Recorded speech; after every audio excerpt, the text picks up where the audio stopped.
welcome to Work the Left Side. We are back to 97. We are looking at May's offering from WCW. Because we've gone back to 97, of course, I am joined by Mr. James Carr. How are we doing, dude? You good? Hello. Yeah, I'm good. Thanks. Excited to be talking about this one. Oh, yes. We're kind of hitting this. We touched on it last time. You know, we're getting very close to the godlike level of wrestling that we were bigging up 97 to be all about. So obviously May's offering was Slamboree from WCW. WCW has yet to beat WWF as far as monthly contributions go. Got a feeling that's changing as of this month. I know we talked about it briefly. I think we're both in agreement that this show was better than A Cold Day in Hell. Yeah, I think it was. I think all the WWF ones are more nostalgic to me because that's what I watched when I was younger. I didn't even a lot of the WCW stuff I'm watching for the first time. But as show quality goes, I preferred this one definitely. It's Cold Day in Hell. I think there was we were talking about it before. There's some high scores on this one. 4 matches in particular got very high scores. Some of the low scoring ones I still really enjoyed anyway. There's one in particular that I gave an average score, but I think it was a lot better than it should have been. But we'll get to that. You may know which one I'm talking about. I've got an inkling that there should have been, potentially it should be a 1-star match, but for some reason, I don't know whether it be the audience, but it probably got higher than it should have done, which I may disagree with, or I may might go higher now. I've seen what score I gave it again, just because just talking about it made me happy thinking about it. So there we go. There's the intro. Yeah, you guys wait to hear what we talk about. I planted the seeds, man. Planted the seeds to keep them watching. But the first match, this is what WCW does so much better than WWF at this period. The first match was Regal versus Ultimo Dragon. Yeah, really good. I love both these two. I think I've said it before, like Ultimo Dragon, I love that when he brings the best out of a lot of the luchadors he's been wrestling, and I think that's because he's a masked gimmick and similar style to them, but then Japanese, so it's a slightly different. Well, it's more Japanese style, isn't it? It's sort of more hard, heavy hitting, which just adds to the realism. And I guess there's not as much fluffs and stuff as well that you sometimes get with the lucha wrestlers. But going against Regal, that with his British style, it just works so well. Just really hard hitting, really believable. I love Regal against flyers as well. So it was like I like Regal against like hard hitters like Finlay, and I like him against flyers like Mysterio. So this was like I feel Ultimo Dragon was those two combined. There we go. Is Ultimo Dragon fit Finlay and Rey Mysterio combined? Probably not, but I've just made that claim. That's the one. In a multiverse somewhere, they had a love child. We're back in time, and it's Ultimo Dragon. But yeah, it just works. And what I loved about this one as well is obviously, I've started watching the Nitros now. The back, I know you do. Regal cut that promo. Still a few behind, so I didn't actually know what the stories were going into a lot of these. Well, Regal's dropped the nobility. Regal cut a promo saying that he's no longer Lord Steven Regal. He's going back to being, the kid in Blackpool who just kicked people's asses, twice his age in the early 80s. He's bringing back the brutality. And it just works. I just thought, this is Regal at his very best. No, it was. And also, Ultimo Dragon had the TV title. When did that happen? Because that wasn't on the last pay-per-view, was it? 3 weeks ago. He beat the Prince for it. Yeah, Prince Iakea still had it, didn't he, on the last one? So that's improved the quality of the shows already. Not having him with the belt. Poor Prince Iakea. Is he going to be lost into the abyss now? I don't know if he does much after this, does he? Well, I've actually kind of got hooked. Same as I did with WWE, I've probably watched all the Nitros up until the Great American Bash. Oh, wow, so you're way ahead. I've gone forward like 2 months. And I think I've seen him twice on the Nitros. Yeah, so in they 2 obviously months. felt it wasn't working. That's a shame. Sometimes when you give someone such a big push like that and it doesn't work, they do just get lost. But I guess the same thing happened to The Rock, but he switched it up and he obviously not only survived, became like the biggest star ever. Yep. Especially nowadays. But yeah, I just love the whole. Like I said, it was hard hitting. The kick combinations by Ultimo are always class. Regal hitting some suplexes. I loved how he was constantly trying to get the Regal stretch, but was never actually able to get it until the very end. You know, as soon as he got it on and he was successful, that's it. Yeah, and just the reversals in it were great. Oh, and also we saw. Well, it was weird, wasn't it? Because I think they're both technically heels at this point. Ultimo Dragon people are cheering for more, and I guess Regal has done his slight turn from being the Lord to being from the streets of Blackpool. So they're both almost like tweeners in this match. And then he dumps his manager at the end, doesn't he? He doesn't want him helping him. And that was a story of the match. Yeah, Sonny kicks him in the back of the head. Sonny Ono, obviously not Tommy Cinch, gets a kick to the back of the head. But I noticed Regal was getting a lot of pops in this match. The crowd were really rooting for Regal kind of thing. So again, I don't know. Sometimes the American audiences, it baffles me. You know, neither guy's American, so it's like, who do we cheer for? Who do we like less, the Japanese or the British? We dislike the Japanese more than the British, I suppose. Yeah. So, well, also he has got a manager, and I think traditionally you boo the one that's got the manager because the wrestling audiences, especially when they're doing stuff like they did, but then they use that to turn him face. So, so I guess he's probably babyface coming out of this now. I didn't know Regal had ever been babyface up until late years. But I'm interested to know what happens in WCW now. I guess he's going to turn heel again, or at least he's going to stay heel and do stuff more heelish to cement that. But I'm looking forward to see, where that goes. He's definitely sort of, like I said, he was just the lesser of two evils in this, in this match to the audience. So, but yeah, this was just an amazing way to start the show. Anybody who's a fan of submission wrestling, the pure grit style of wrestling, highly recommend watching this match. It's a very easy 8 out of 10 for me on this one. Yeah, 8 out of 10 I gave it as well. It was it wasn't. I think when we've scored 9 and 10s, we tend to talk about iconic matches, but in terms of just a really good wrestling match you want to watch, this is definitely an 8 out of 10. And I don't know if we give them many straight sort of wrestling matches 8 out of 10. I'm trying to think of previous ones, and they tend to I remember the ladder match had one at the beginning of the year. I'm sure there's a few, but not. I think we may have given outsiders tag matches 8 out of 10. Well, that's for the crowd. That was for the crowd more than. But this is 8 out of 10 for pure wrestling. So I don't know if the crowd or even the story and stuff going into that was that great. It was just a really good match. If anything, it loses 2 points for the story, crowd and character, because that's just not quite there, or not there's not a very a story that you get into, and you don't really get into and I wasn't really into the babyface turn with the manager either. If anything, that took away from the match slightly for me. And if that was a main event, if they'd had a solid build up, a promo video beforehand, the crowd were popping for it, that would have been a 10 out of 10 match. If it just had the electricity, but just as an exhibition match, 8 out of 10. Yeah, definitely.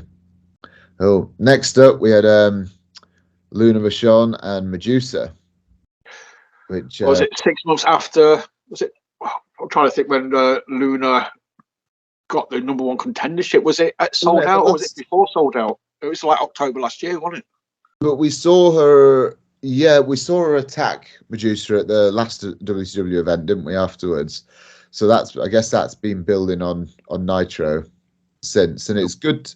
Oh, is it not? That's the problem with these women's matches. They just they just happen from pay-per-view to pay-per-view, so you're not invested. And I wasn't really invested. I liked it because I liked both of the women involved. I think they're both sort of very underrated. I think Alondra Blaze in WWF was great for her time, and it's a shame that sort of ended. I guess she jumped ship to WCW, but it's a shame that ended so quickly because it kind of made women's wrestling in WWF go downhill, well, to non-existent for years. And Luna is great as well, and is always usually in sort of manager roles or doing something else, or wrestling. She's going to be wrestling Sable soon in like a year, and WWF and absolutely hating it. But this was, the first two matches, like, they're certainly earning their money, aren't they? Like, they're absolutely whacking each other. I put for this one, like, enjoyed the match. They batter each other, so stiff. Full women's match is stiff, very, very stiff. You know, they're not holding back. It's like they've got a point to prove. It's like, look, you've given this paper. But sometimes women's matches are like that. I would say we're thinking in Japan how hard hitting the women's matches are sometimes. And I think I think they've both wrestled in Japan, haven't they, quite a lot? So they were emulating that style. So I think the first two matches, and Eric Bischoff has talked about this on podcasts, we've really got a touch of that Japanese style, and he was keen to bring that in because he felt it was something the American audience was missing. And he did the same with the Mexicans and luchadors as well. Yeah. I mean, the whole New Japan thing, as we continue on, New Japan plays a massive part of the next few months. I can't remember. I've totally forgot this. I've got a mind blank. The New Japan NWO representative. I can't remember his name. He turns up. The one that joined NWO. I can't remember him either. Ucho or Oto or something like that. I want to say is called. I've got Sonny Oto in my head now, so I can't think of anybody else's name. But he turns up, and Muta turns heel and joins the NWO. Oh, really? Yeah. Oh, yeah, I think I may have seen that before, but that's interesting. I always liked Muta. Yeah, yeah. So you have Muta and the other guy versus the Steiner brothers a few times on Nitro. It's just like, wow, okay. But yeah. I was just having a quick look on Wikipedia, actually. Public Enemy and Harlem Heat was relegated to dark match. I'm quite pleased about that because Public Enemy I'm not keen on. I like Harlem Heat, but Public Enemy. So I'm way behind on the Nitros. They actually keep on almost main eventing the Nitros, and it gets cut off for some reason. It's just happened like 2 weeks in a row. So that's that's something. So that's been going on for months. Paul Harlem Heat have been stuck with Public Enemy for ages. Anyway, that was 6 minutes, and Public Enemy won. So poor Harlem Heat. Wow, fair play. But at least we know Harlem Heat come out of it better in the long run. So we're not going to begrudge them. This match, it was short. I think it was under 10 minutes. It was solid. Again, I don't want to besmirch it because it was a pay-per-view match, and it felt like a women's pay-per-view match for this time. So I kind of gave it a 6.5. I gave it a 6. I think that's probably about right. Yeah, it was. Yeah, it was quite short. It's actually only 5 minutes. I had forgotten that. Oh, really?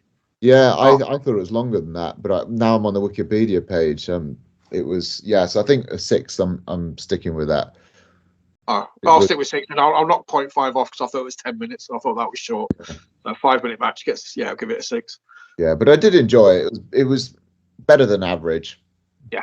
Oh, definitely. So it gets 1 point higher than average. So we'll give it that. So very solid, fun 5 minutes. If you miss it though, I wouldn't say go out your way to watch it, but if you do get a chance to watch it, enjoy it.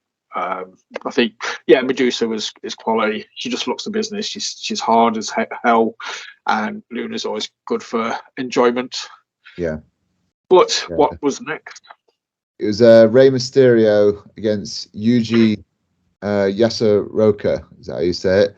Which all right match. I don't know anything about Yuji Yasuroka, as demonstrated by the fact I'm struggling to say his name.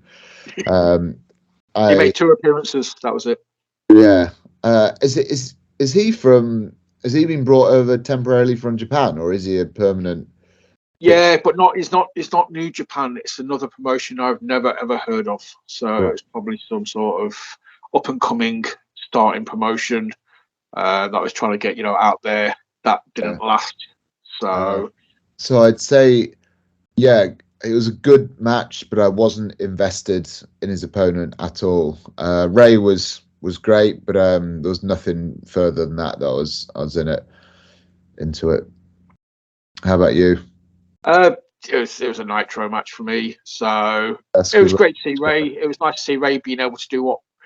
It was nice to see Ray lead a match, and not kind of be tied down by the Prince or At least he's not with the Prince. Yeah, he's actually he's got some quite average scores, hasn't he, Ray? I thought he'd do better on podcast. Nope, not really fault of his own, but I think he's been put against maybe slightly wrong opponents a few times.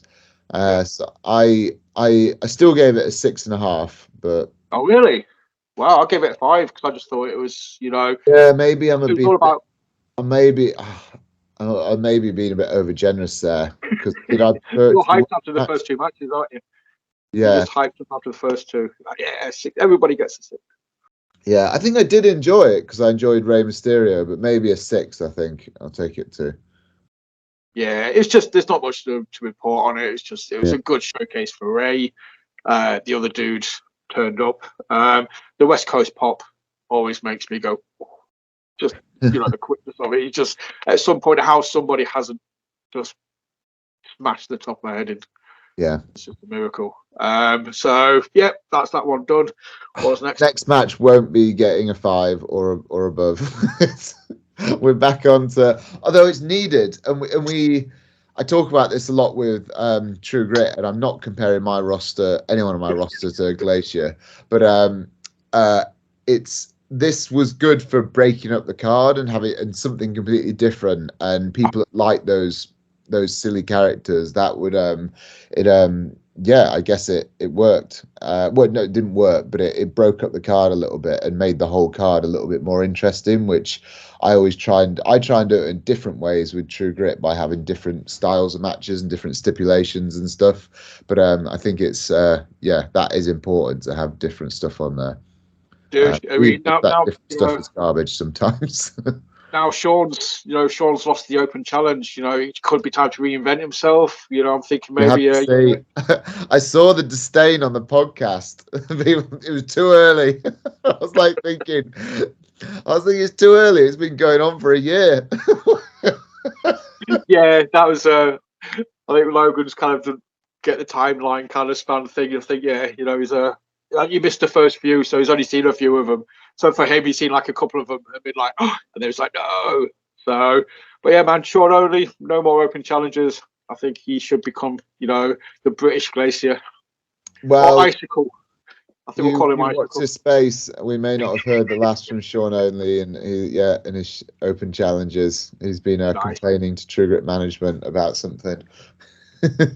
Nice. I'll have to go back and watch the footage. Maybe like his toe was under the rope or something. I don't know. But there'll be some sort of claim. But me, dude. I've said in the past, I love these matches. I love Glacier. I love Mortis. I'm a massive fan of Mortis. Just because I like Chris Kanyon. I like the guy behind the mask. Yeah. And it freaked me out though because I was kind of watching this and I don't know whether they changed something up a little bit, but he just looks like a green Kane. He looked very reminiscent of Kane before Kane was about. Yeah. And I could just imagine somebody in Stanford looking at him being like, okay, maybe if we did this as, we've got Kane's a monster coming in a few months. Yeah. That's what I mean. And that famouser onto the metal steps. That was brutal, actually. Yeah, he's doing his innovation. You're making me think I've underscored it, which it was less than 2 minutes this match, so I'm not sure. But do we count Ernest Cat Miller in the? that really made me laugh at the end where they keep going, is that Ernest the Cat Miller? And they're going, it is. We know who he is.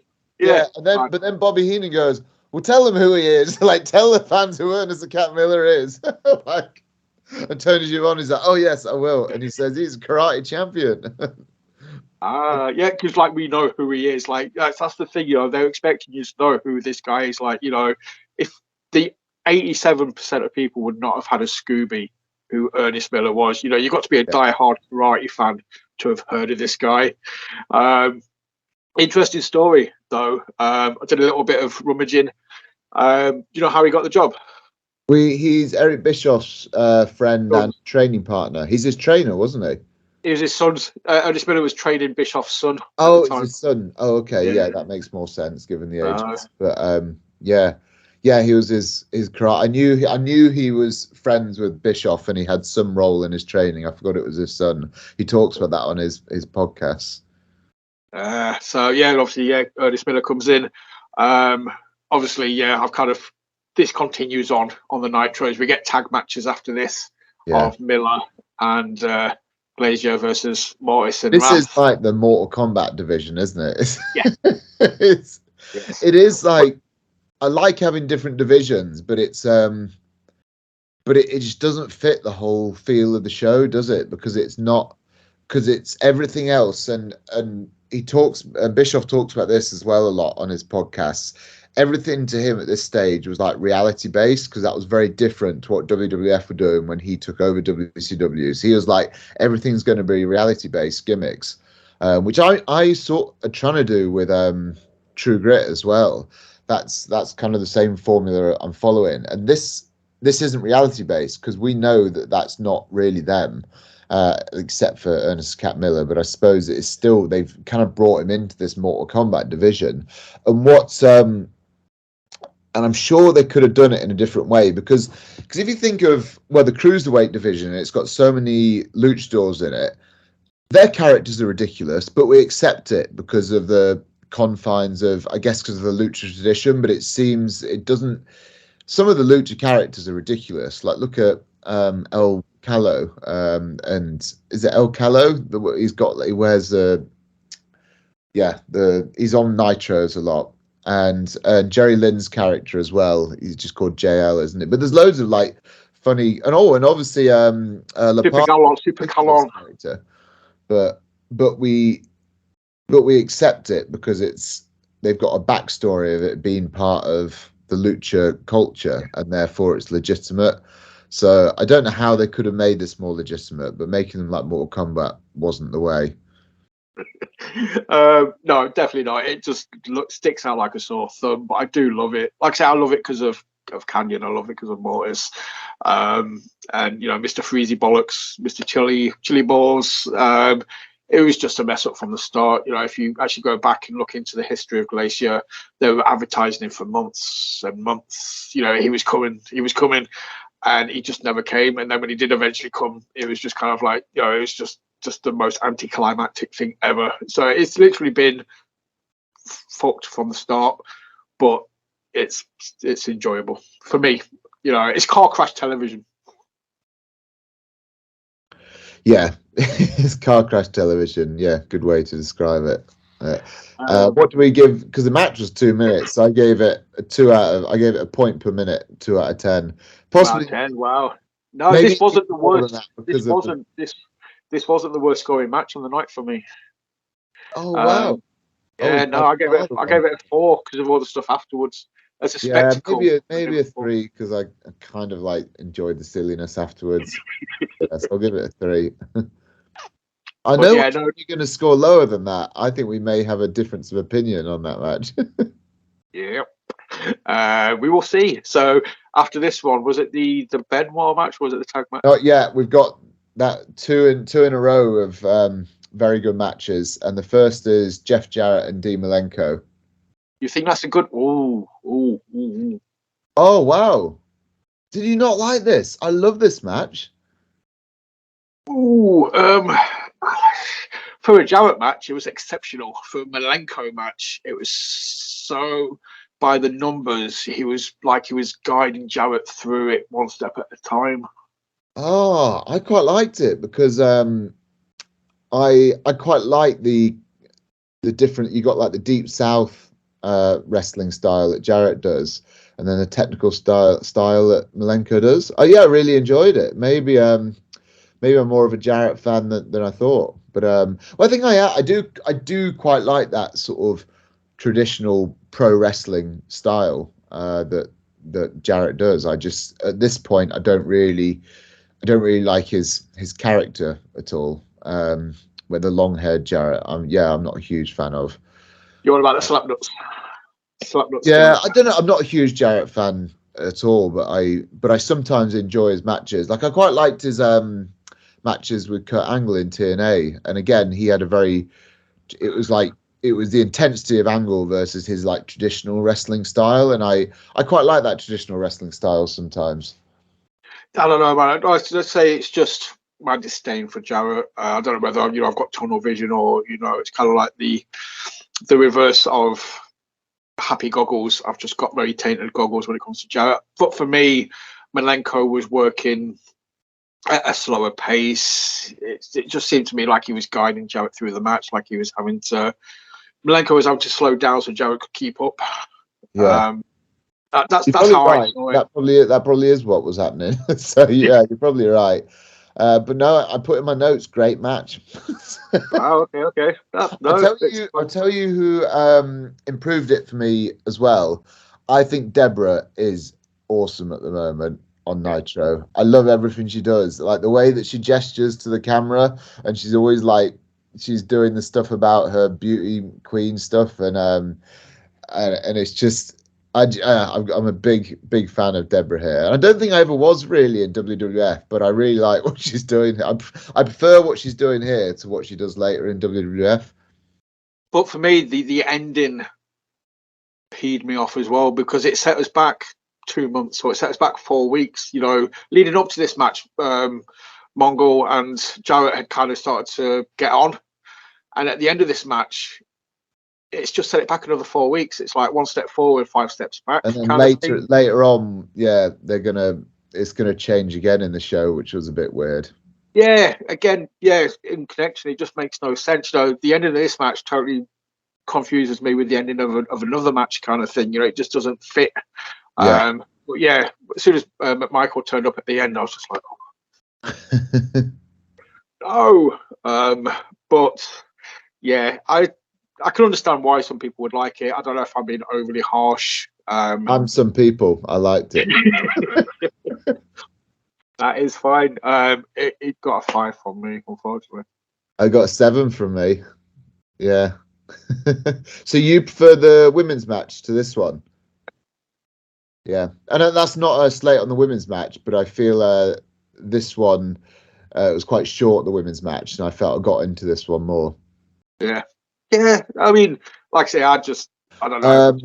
The next match, though, I only score half a point more than this, which is probably wrong, which is getting me doubting my score. But I can't bring the next match up to the level of the 2 8s that I've got on here. So yeah, so I guess I've scored myself into a dead end there.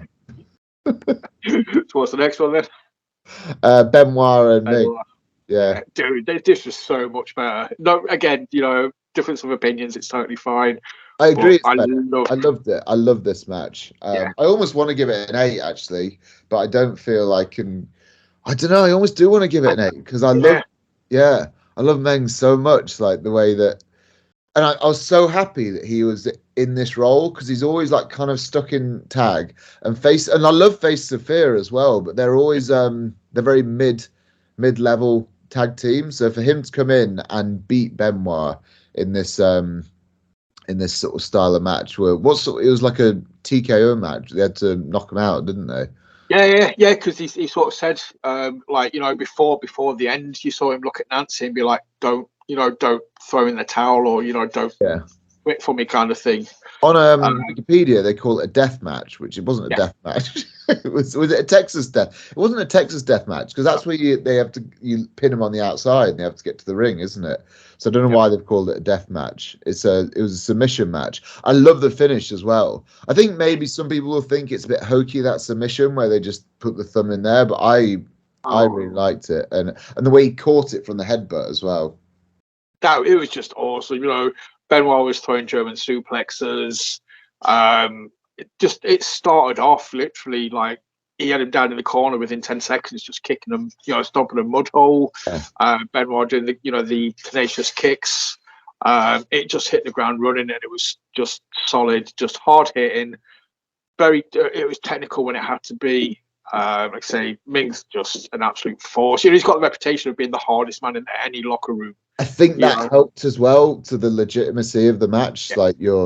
Yeah. Ming is that he's really, or you think that he's really kicking the crap out of him, because and also that didn't, even though he's probably lower in the card, it didn't feel like an upset. Well, he's also way bigger than Benoit as well. It didn't feel like an upset at all, because it was kind of a clean victory, wasn't it? But it helped both of them, because Ming looked great beating him, but I think Benoit just looked like double hard for the way that he was as well. They had Jackie came out as well in the match, but didn't do anything to Woman. That was a bit weird. But I think it was just kind of to remind you of the Sullivan connection, the dungeon connection, because this was step one. We'll see as we go on. There's 3 steps for Benoit before he gets his final match against Sullivan in July, I think it is. Oh, they're having another match. It's not over yet, because Sullivan's just a glutton for punishment, isn't he? Well, the story is actually, not to give them the result away down the line, but they have a career match, steel cage career match, because Sullivan's realised, he's kind of wasting TV time. He's not needed on TV. But he needs to do it. No one cares. No one about his retirement match. But it's good for Benoit. They kind of make Benoit jump through hoops to get that one last match, with him, kind of thing. Yeah, but I think also it's Sullivan putting more importance on this story, because it's obviously a very important storyline to him, because in real life, he got his wife stolen off him, but by this point, he's the only person that cares about this storyline. And you have to be careful of that people watching your shows are as into the storyline as you are. And I'm just grateful that people love Nashbo as much as I do. Yes, we do. We love them. There's no divorces involved in that storyline, thankfully. Behind the scenes, so all right. I'm just dreading the day, when Ace just turns. That's the only problem as wrestling fans. When we love a tag team, it's always in the back of your head. Somebody's going to turn on somebody at some point. Oh God! We're conditioned for it as wrestling fans. And you thought no one was ever going to beat Sean Only either, didn't you? That's it. You see, so I am wrong sometimes, and I hope I'm wrong about this, because Ace and Nash, it's a love story. That give you a little True Grit Easter egg, actually. Sean Only wasn't meant to lose on this one originally, but plans changed because his original opponent for this show pulled out last minute. Okay. Oh, right. Okay. I will may have to get an exclusive, and like on Nitro, I'll create a phone line for people to phone up to get the goss. Yeah. Phone this number, get the goss. But yeah, I just love this match, man. I was the same as you. I kind of wanted to give it an 8. I was a bit like, do I give it a 7.5? But just talking about it now, 8. Give it an 8. I'm going to give it an 8. Yeah, I enjoyed it as much as the first match, if not more. Now I didn't get this excited talking about the first match. So yeah, 8. Might be an 8 on it. Yeah. So yeah, just for the awesomeness of it. I gave it a 7.5 originally, by the way, but I've just done the same thing. It can't be only half a point more than Jarrett. You're right about that. But I still stand by. I think Jarrett and Malenko was a good match. That's perfectly fine. But yeah, so this is the second 8 match of the night. Yeah. What was next from this one? What had the challenger face, following this match? So I think this match was better than I expected it to be. It's not the one that I'm definitely going to say that for later, but the Steiner brothers versus Conan and Hugh Morris. And to me, this was a Nitro match, and on Nitro it would have been kind of like a jobber match. But I watched it and I kept finding myself enjoying more than I should have done, and I think that made because I just love the Steiners. Now, actually, I really Hugh Morris is actually really good. He was just always labeled with like silly gimmicks. Conan I kind of enjoy, but again, it's the Mexicans. They're so botchy, like, and they don't really care. They just sort of botch and get on with it, which I guess I admire. I used to botch and be depressed about it for 2 months, but. But no, that's the thing about I've never really got behind Conan. I feel like I should do. I think the dude's technically sound. Yeah, he's botchy because of the the style, but he looks like an absolute hoss.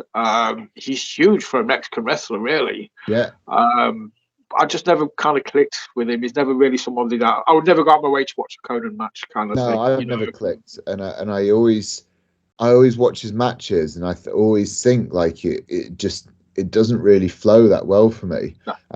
And it looks like a struggle whether he's against the Americans or the Mexicans. He kind of doesn't really fit with either because he's too big for the Mexicans, but then he does the Mexican style with the Americans. But because he's so big, it kind of doesn't work either. And like even like when he does his like rolling clothesline, I always think he's not going to make it. And it doesn't really look like it. He just does a somersault and then hits the clothesline. It's like that would have been more powerful if he'd not done the somersault. But yeah, because you just stood there and actually just like put some force behind it. He should have just been Max Moon and just that's it. That was the highlight. I also put a comment: how many belly to bellies in this? There were bloody loads. It's the Steiners in it, just throwing people around. Obviously, I popped this match, got an extra point just for the Frankensteiner at the end. It seems just like it's unreal. Yeah, I think it was solid, but it was like a Nitro match, a good Nitro match. I gave it a 6. Yeah, it would have got a 5, but like I say, it got an extra point just for that. For the that was a good finish. Yeah, I was like, ooh. One thing is though, I love the Steiners, but the Bulldog is such a.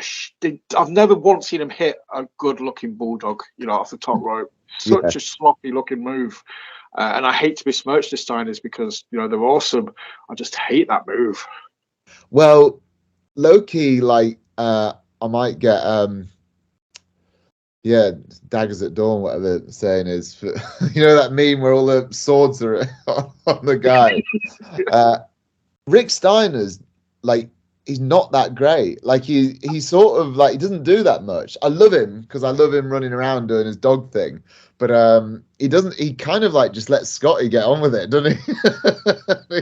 Scotty's the guy who takes all the punishment, and Rick kind of gets the hot tag. He gets to come in and just throw some like Steiner line. He does all the offense as well. Really, he does loads of suplexes, the Frankensteiner, and what does he do? Rick Steiner. He does his Steiner line, which is a clothesline. He does he does the catching like into a slam from the leapfrog, which is good. We see Rampage Brown do that nowadays, which it looks awesome when he does it.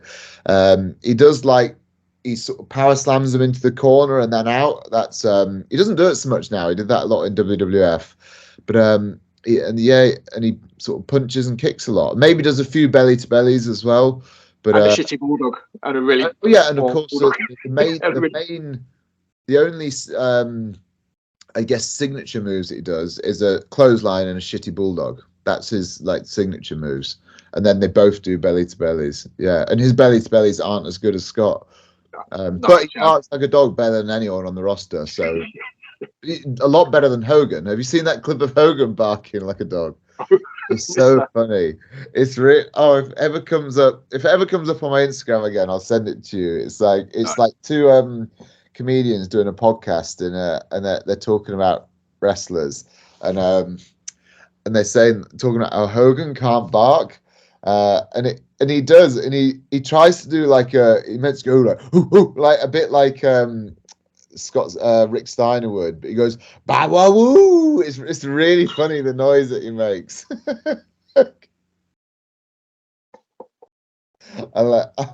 If anyone watching this can find that clip, because it is hilarious. Tag me in it, please, for the love of God, tag me in that video. I need to see this video now, just purely for it's just that's please. If you're watching this, and you come across it, you know what it is. Send it to me It's in any more way, like shape, or form. Baroo. I will. I couldn't find it if I Google it.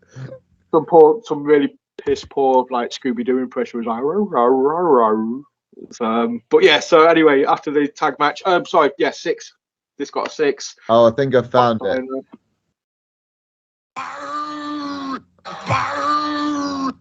What? That's a bark. That's Sounds like a demented cow. Oh. Yeah, I found the comedians one as well, but it's oh wait. Hogan think a dog makes. If he wants to be the big dog,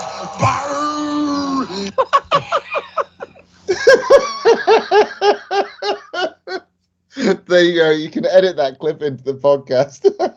Oh, Jesus. That's the soundbite. That's the highlight reel. Just gonna, yeah. I need to find the picture of it now just so I can put it on the screen as well. I'll send this link to you. Because after anybody watching this, hopefully you'll notice I'm going to be editing like little photos and videos into the episode as we're talking. Hence why I've sent you a few videos earlier from the main event. Oh, so okay. I'm back recording them, so I'm going to put them on. So was it the Reggie match next? Yeah, I think we might have a different opinion on this match. Steve McMichael, Reggie White. I assume this is your lowest scoring match. Yeah. Although my first comment, I put they do the match right given their limited experience, and I think why not? It was a 15-minute match. You can't have a 15-minute match like this. It was too long. That was also on my notes. It was definitely too long, and that's not on them though. They should have been given 10 minutes, if that. But they were told to. Right, I did a little digging again on this one. Okay, that's a shame. About 10 minutes into it, they were given the order, wrap it, go home. It's not working. You've lost the fans, kind of thing. Yeah. Just before the 10-minute mark. But apparently, they'd gone over the match so much over and over before, going into it.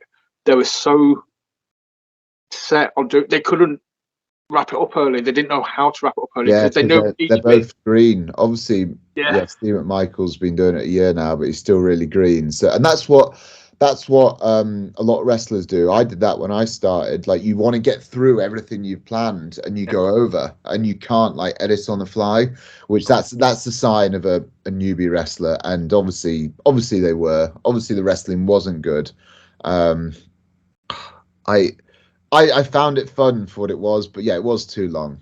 But I found things like a bit fun, like how he was working the leg was terrible. Like he was, and sometimes they do wrestlers, but you know this. What's your show called? Work the left side. Steve McMichael, doesn't know that. I need to get him on the show and be like, look, that's it, boss. What's the show called? Oh, right, just a quick rewind. That's what peed me off about the Jarrett Malenko match as well. I'm just gonna rewind a little bit. Malenko spent a good 5-10 minutes working Jarrett's leg. Yeah. Jarrett no-sold it like a freaking idiot. When it was time for Jarrett's offense, nothing. They talk about like wrestlers nowadays, no selling stuff.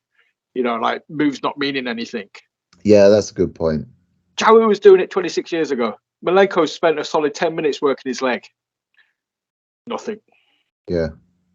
Sorry, that just reminded me. And Jarrett has had a very successful career out of being quite an average wrestler. In fairness, I feel that everybody thinks that, but I still at the time I watched it, I did quite enjoy it. I'm trying to think when I did watch that match because I watched it in stages. I feel I watched this match and the Jarrett match in the same sitting. That I may have been particularly. Because I did really like the Steiner match as well, even though it was probably quite average. And you liked Meng and Chris Benoit as well. I wonder if I was just in a very good mood watching it. Because I did. Well, no, I knew it was terrible, but I also knew that Reggie White was really new to wrestling, and it was still like they at the beginning they did have the fans. It went on to the technical wrestling in it was just terrible. They didn't need that, and it looked like they're in a training school running through wrestling stuff. There was he had a good drop kick on him, Reggie White. I guess he can jump high because he's an athlete. Too long. I'm not sure why I wrote this because I remember what the finish is, and I'm not sure if I agree with my own statement here. But I put too long but good finish. But it was the thing with Jarrett and the briefcases, wasn't it? Which is kind of what they always do. Probably wasn't. I don't think that was a good finish. But not when what happened in the Jarrett match. Not after Michael threw Jarrett back in the ring to Malenko. Why would Jarrett then come out and help? Yeah, that was a bit weird. I thought Steve McMichael, though, did a lot better than he has done in previous matches. Considering when he's in there with proper wrestlers, he's all over the place. And he was the one that was in control in this match. I think he did better than what he should have done. Because based on what he's like in his other matches, because I guess Reggie White, he's completely new to this, isn't he? And they must have just gone over that match loads of times. But I felt that Steve McMichael, he controlled it better than he could have done. But... Oh no, I agree with that. Michael did an awesome job for what he had to work with. He's working the crowds great. He gets the character down. He can work a crowd. It's just keeping their interest. Obviously, was hard work. Reggie hits a better drop kick than Rocky Maivia. Yeah. But yeah, just too long. Obviously, I'm British. I'm not an American football fan. I don't really care. For me, Bam Bam has the ultimate American footballer match at WrestleMania 12. I want to say.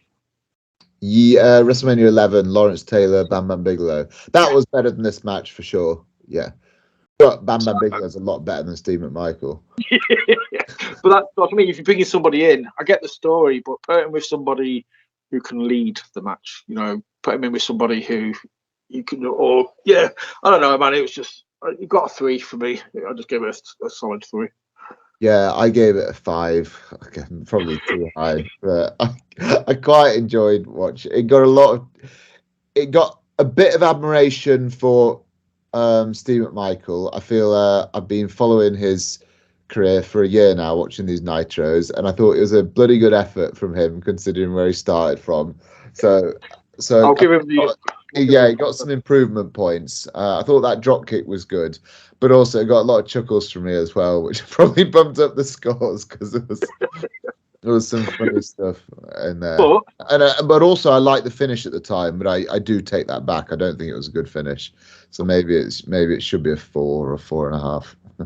Okay. But it did the job. It kind of got the fans hyped. For the next match.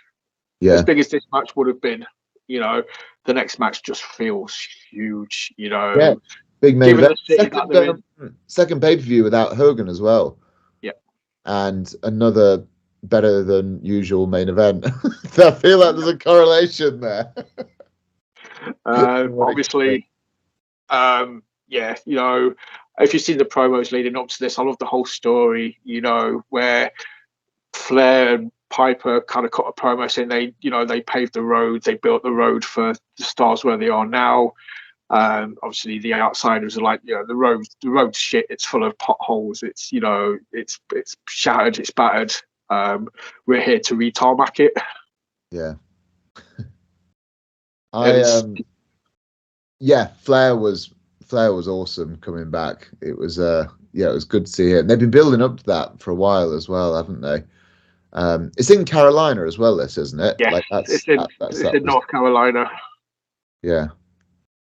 So that was why they got all the American footballers on, and that's why Flair was just so over. But it was good. It made me annoyed that the NWO wasn't these 3 and Hogan and just those 4, because I just think those 4 are such good faction. It's like Motley Crue. Like they were like, it made me think as well, like imagine it was Shawn Michaels in this instead of Hogan, and imagine if Shawn Michaels had like the blonde hair that he used to have, like Vince Vaughn. They would have looked like Motley Crue. It would have been so cool because they came out looking like the three dark-haired ones in Motley Crue. The way they're all like similar but different, like with their long black hair, but also like really cool. And if you had that sort of flamboyant playboy as the lead singer, it would just, and that would be Michaels, wouldn't it? That would just be, imagine if he had come across to WCW and he had been,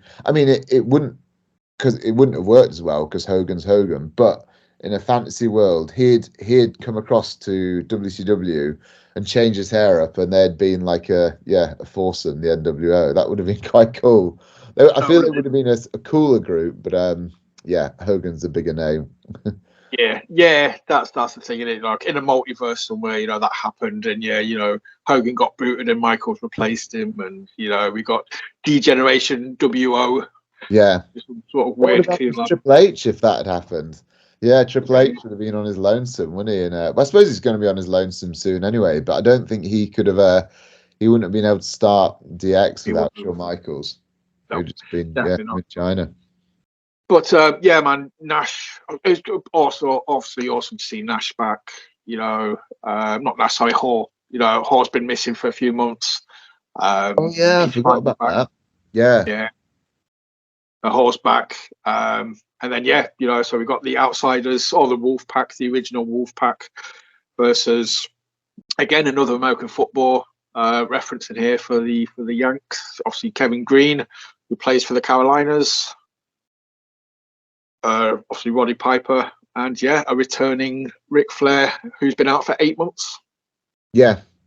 So the atmosphere was amazing. Even like, yeah, the individual entrances were great. Well, the entrance by NWO followed by the 3 individual entrances, everything was just so epic. Styx is Six, sorry, not Styx. He's here. Styx was on this show. Six was announced as £220 of disrespect, which I thought was great. But also I was like, Six is pretty heavy. Like, think nowadays, like 205 live, that's the weight limit. Like, he wouldn't have been allowed in today's cruiserweight world. He'd have been too big. I'm not buying his 220. I'm not buying his 220. No, it's like when Paul White says he's think a year ago he was like 123 kid. So yeah, now they're calling him 220 pounds. Yeah, I mean, fair play. I think it's wrestling exaggeration. You know, like when I think in a promo coming up, Paul Wright refers to himself as being 7'4". Yeah, like, no, mate. In the wrestling world, maybe, but you know, not in the real world. So, but yeah, the entrances, obviously, I'm a massive mark for Piper. He's very hit and miss, as we've talked about. You know, when he's gold, he's gold. You know, when he's not, it's just freaking awful. But this match is quality. He gets a great reaction, and this is my time to get the daggers. I've never got Ric Flair. I'm not a massive fan of Ric Flair. I think probably he passed me by. You know, I never got to see him in his heyday. But I respect the reaction, and the fans love him. You know, and he always gets a massive pop. So I agree with you to an extent. So I always felt that way about Flair, and I still do a little bit, especially because people call him like the greatest of all time. I think it's a slight. I don't agree with that, but when I started wrestling, actually, I got do you remember when they released like the Flair? It was like a 3-set DVD of all his old matches, and I watched that, and I was like, he's great. I think it's Ole Anderson once said, you've seen one Flair match, you've seen them all. Like, you kind of have. He does the same stuff every match, but he also does it good. I think I like him less now because of sort of stuff that you hear about him backstage and things, and like you're like, and I hate the way he is now, like how like he's a bit of a crybaby on social media, but then he's an arrogant show off at the same time. Like I find that combo of personality just grating, and I'm certainly not a huge fan of him as a person now. I think he's. And I think he's probably always been like this. I think he's a very sort of conceited but insecure man, and that takes, and it's difficult sometimes to. You've got it. Well, we've done it earlier in a lot bigger way than this. We're separating the art with the person, but then also I think it's slightly different with Benoit, because he's arguably wasn't always that way, but he obviously did something. He obviously did something terrible, far worse than Flair's ever done. But anyone that knew Benoit on a personal level says that was him. Did that, his brain had gone to mush. Whereas I think what I'm trying to say is I think Flair's always been entitled and a massive twat. I don't really know why I decided to compare him to a murderer, because no. I get it. Very different situations.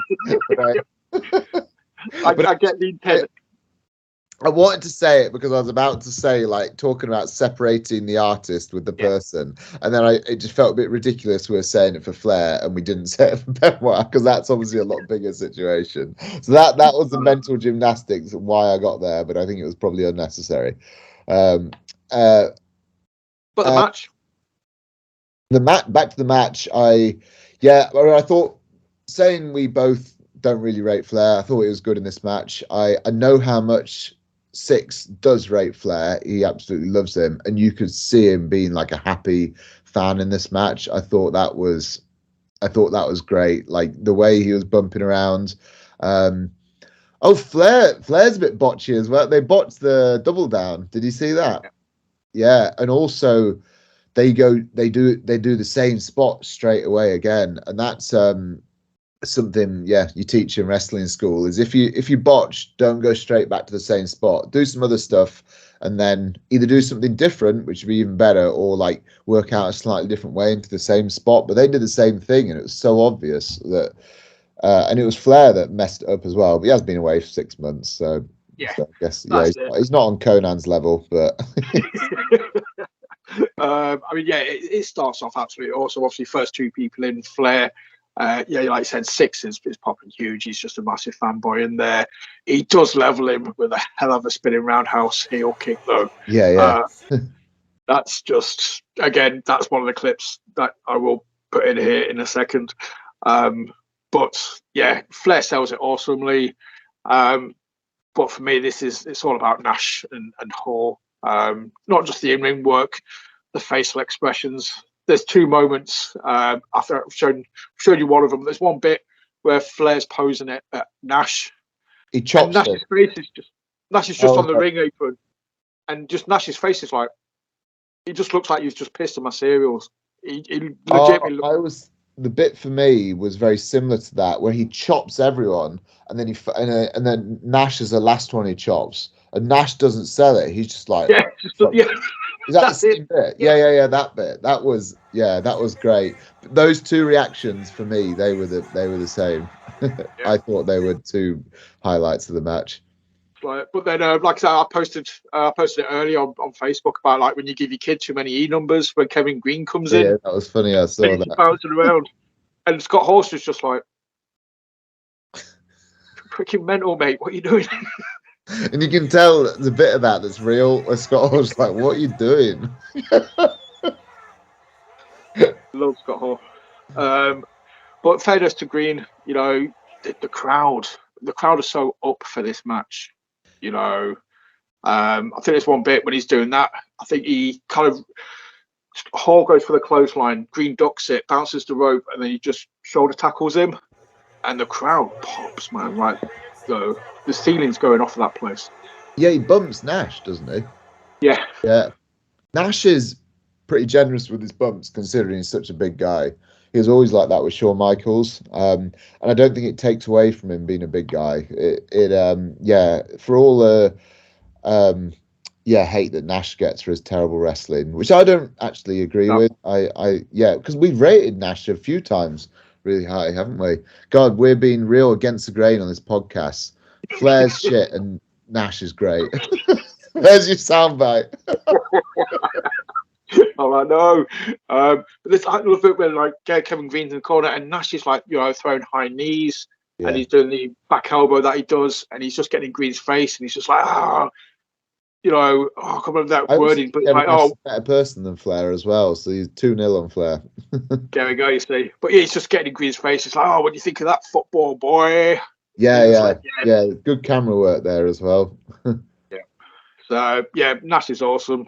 Hawes just quality. I actually put one of my comments was just Kevin Nash just being awesome. So there we've obviously agreed on that. That's it. Ric Flair almost gets his crossbody. You know where he spins over and he doesn't get caught because he's babyface, so he doesn't get caught for the throw, but he does get caught for the crossbody, and Scott Hall dumps him. I mean, Flair's not a small guy though. I mean, how strong is Hall? Yeah. You know, to kind of, and he kind of dips a little bit. He gets him up. How strong is Hall when he's spent the last few months in rehab as well? He's maybe he's got a gym in rehab, so he's probably stronger than usual. Yeah. I suppose if he was drunk, he wouldn't have been able to catch him. So. Nope. That's it. That goes to show like the professionalism, you know, of Hall. Obviously, he was on point on the day. I just love this match. Piper's hands, that bit in the corner when he's just throwing punches at Hall. You know, like Piper's got a history of boxing. You know, they've touched upon this for years. You know, they always do.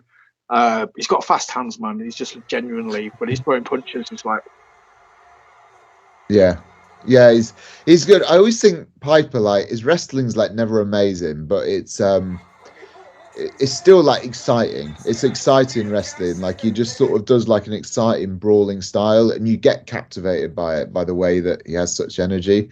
I think that Kevin Nash and Roddy Piper had heat, you know, like he talks about that on his podcast, Kevin Nash, saying that they never got on. He doesn't really go into much detail, but he always just says that he never really cared for Piper. I think some of this, you know, the story of the disrespect, the legacy, you know, tradition bites. I think some of this storyline was probably planted with some certain truths that they've kind of grown upon. Yeah, they had a backstage fight. Yeah, I think Piper would have taken these guys as being disrespectful. I think a lot of this was probably grown out of some home truths. Yeah. But yeah, I thought I enjoyed it. It was this event they got in a fight. Oh, I'm glad I looked that up. It's relevant. Yeah. Yeah. It's like they couldn't agree on a finish. Neither Piper nor Nash agreed on the outcome of the match. That's interesting because, spoiler alert, Team WCW won, and I thought that was the right decision because NWO have been so hot. It was good to give WCW some.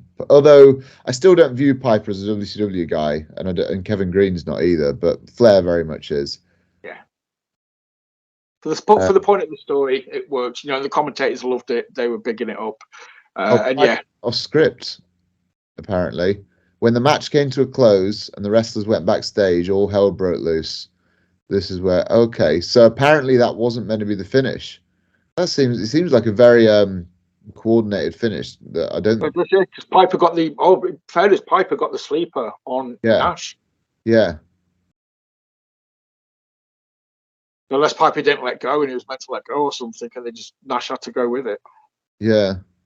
Because Kevin Greene got they all had submissions. Well, there was 2 submissions on, and then Kevin Greene did a move on 6, didn't he? Yeah. Yeah. Running powerbomb, Bosch, 1, 2, 3, and then obviously they made reference to Hall's shoulders being down because he was in the figure 4.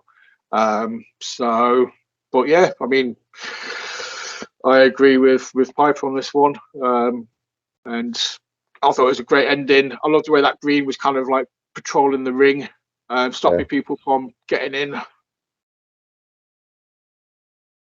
Oh, so Piper's team was booked to lose originally. Flair thought that was unreasonable, as did, so they changed it. But apparently went off script in the match. So I don't know. I don't know if they changed it during the match or what. We'll have to look into. We will have to do a 0.5 to this at some point and post a little bit of an update because I'm intrigued because you can't imagine Nash or Hall keeping the shoulders down or 6, keeping the shoulders down unless it had been agreed upon. Yeah. They're raising the shoulders on the 2 count unless they're told to keep them down. Yeah. So I once changed the finish during a match by accident, and afterwards I realised that it could have been perceived in a very wrong way. It was against Amir Jordan on a Mega Slam shows, like the sort of it wasn't a camp show, but it was like one of the sort of town shows on the Loop, and we always had like a set way that it was meant to. You're meant to have a certain amount of babyface winning, a certain amount of heels winning. It was the same formula every night, but we haven't been. I don't think a lot of the time the promoter just didn't tell you because you just did the same thing every night. So I think I said to Amir Jordan, like, "Oh, I think you're meant to win this," and then during the match, I was like, "Oh no," because the other match did this. I'm meant to win this one. I was the heel, the bad guy. So I went during the match. Went, "Oh no, I'm winning this," and like we changed it, and I won the match. And then afterwards, I was like, "Oh shit, no, I got it wrong." And then I was like, "I'm so sorry. I think I just changed the match, so I won. It was not on purpose." Yes. Yeah. I win. And it was funny. Like we laughed about it a lot afterwards. But I was just like, fucking hell! I've just done a Roddy Piper there. Got it on the fly. Yeah. What did you give this match anyway? Though, did you give it 8 out of 10? an 8? 3 8s. 8 out of 10, Yeah. Yeah, it has to get an 8. It was a great match. Yeah. Fully agree. So that's 3 8 That's 3 8 rated matches on this show. We've had higher scores. We've not had 3 8s on a pay-per-view this year. So does it make it? I mean, I don't think I like it better than WrestleMania because WrestleMania is WrestleMania. But apart from WrestleMania, it's probably my favorite one so far this year. Yeah, as a whole, obviously we've had better matches, but as an actual, if you're looking at a wrestling show from start to finish, yeah, with a flow, it's got to be up there. It's got to be top 3. It's got to be one of the top 3 matches of shows, of the year so far. Yeah. Just a side note as well, is like when I was doing the graphic for this, Luger was on the poster. Luger was on the poster for Slamboree. He's not on the show. Yeah. He's not on the show. I was just like, I had to check. I was like double looking. I was like, no, that is 97. And it is Luger. What? Giant's not on it either. There's a lot of people missing on this one. So DDP's not on it either. God, there's loads. He cuts the promo, doesn't he? He has a promo where he calls Macho Man out, and he basically calls Macho Man Hogan's bitch. That's when the Big Show turns up, or the Giant turns up to help DDP. Yeah, we have a little bit of a because Sting's not got a match either. There's loads of wrestlers that haven't got a wrestling match on it. No, I think Luger's. I don't know if Luger's. I think Luger's picked up an injury in Japan at this point. That's why he was. He'd had a match a few weeks prior and picked up a knock. Okay. So that's why Luger's not there. But yeah, just looking at the time, like I say, I kind of want to make this a little bit shiny. But yeah, I thoroughly enjoyed this show. Rated very highly. And we're in what we've done May now for both. So we've got King of the Ring next for WWE. Yeah. King of the Ring 97. So I think obviously anybody who knows wrestling knows who wins that, but I'm still looking forward to doing the show to remind myself how it happened. Yeah. I don't feel it was a very significant win though. Like the guy that wins it obviously is going on to big things, but if you compare it to the previous year, no one talks about King of the Ring 97 in the way they do 96. No, which is weird because obviously he was meant to win it the year before. Yeah. We're talking about Triple H, everyone. Just realised, like, we've been all hush about it, like I don't know, happened in 1997. And I want to say know something that others don't. I think it's our little secret. It's like you won't find out until you watch the next episode. And in June it is the Great American Bash for WCW. Yeah, I don't know what happens on that one. Yeah, I'm intrigued. I don't know. I know one of the matches leading up to it we get Savage DDP 2. Oh, okay. Is there a stipulation in that one?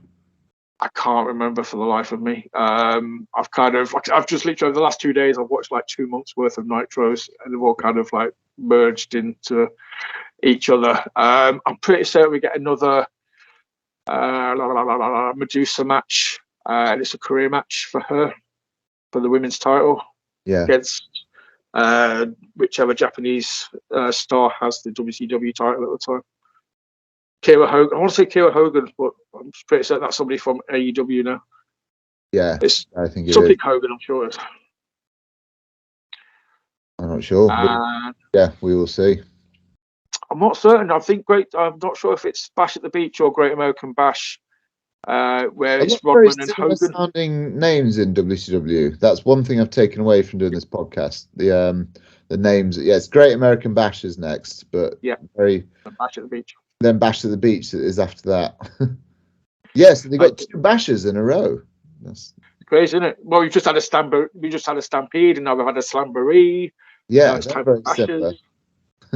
So they're not very creative, we'll say. No, but to be fair, though, it was Southern wrestling territory, wasn't it, back in the day, and the names kind of stuck, I think. So they weren't as flamboyant as the Stamford bunch. But then some of the names are obviously newer ones, like Uncensored, and obviously you got the NWO one as well at the beginning that we saw sold out. So yeah, there's like the first 2 were kind of like more update, and then they go into the traditional ones, don't they? Like Super Brawl, Spring Stampede, Clash of the Champions was earlier as well, which but it's like that deep south, like classic names. That's it. Starcade, it's all really sort of like, I can't even think of a word, but you just. To be fair, it does what it says on the tin. It's Clash of the Champions. It's Starcade. Starcade sounds huge for me. It's a bit cheesy as well, isn't it? I think. Yeah, definitely. But these are this is the area that created the words hootenanny and barn dance. So it is what it is. But obviously we'll be back very soon with June's offerings. After watching this, I am looking forward to the next WCW show. Gotta say. Yeah. I'm looking forward to it more than King of the Ring. Yeah, King of the Ring, we've got Shawn Michaels and Steve Austin, which I remember that being a great match. So I'll be interested to see if it lives up to that hype. That's the main event, though. What have we got leading up to the main event? That's always WWF's thing at the minute. I could watch their pay-per-view and just watch the last 3 matches. I don't think it is the main event. I think the main event, Undertaker and Farouk, I want to say. Yes, it is. Yeah. No respect to either guy. It'll be a good match, but it's going to be full of gaga. Nation are going to get involved, and it's just going to be. Also, at the time, I kind of viewed Farouk as weaker than Ahmed Johnson, because like he always needed his cronies to like beat Ahmed Johnson up, and Undertaker was on a different level to Ahmed Johnson because he's like the champion. So I was like, why is Farouk against Undertaker? When I was younger, it didn't really sit with me right that Farouk had got a title shot. No, it still don't. You mean, but in later on in career, Farouk's one of his acolytes. What's he even thinking about stepping up to the man and challenging him for the belt?